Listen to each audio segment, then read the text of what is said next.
next unit para sa naghahanap ng kulay white na crossover. Ayan, below 500 ang budget. Ito baka para sa inyo yan, no? 2018 model, MG CS Alpha, top of the line.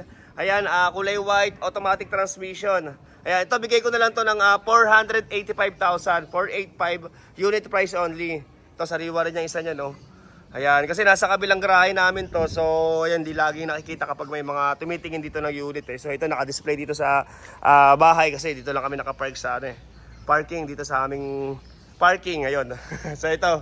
Sa may gusto nito, ayan yung aking contact number. Sabihin nyo na lang ako syempre para ayan, mahugasan ko to bago nyo i-test drive. Ito maganda nito, sariwa din, top of the line, kulay white. Check natin yung kanyang saktong mileage mamaya. So ito ikutin ko lang. Ayan, sa likod meron na siyang tatlong back sensor. Ayan, CS Alpha, top of the line. Ito naka sunroof and moonroof din yan, no? Okay, syempre naka-tint, naka-rain visor. Ayan, at dalawa rin susi na ito. Ayan, syempre nakatuto na mugs. Ayan, ito yung stock niya. At sa gulong parang nasa 80% pa yung kapal ng kanyang gulong.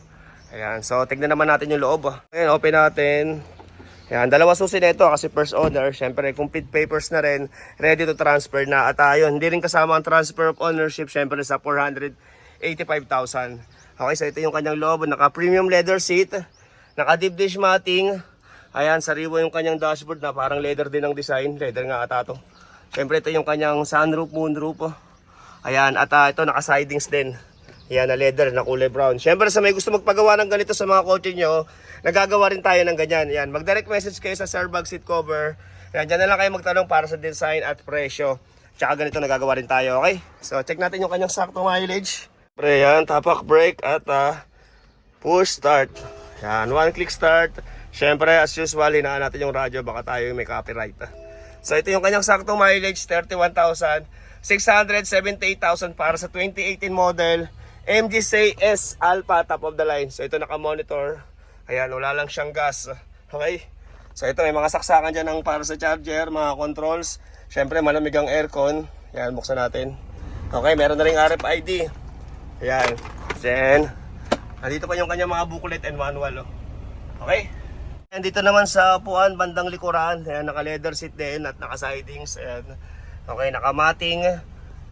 Okay, so ayan ulitin ko, 2018 model, MG CS Alpha 1.5, top of the line, gas engine, automatic transmission, kulay white.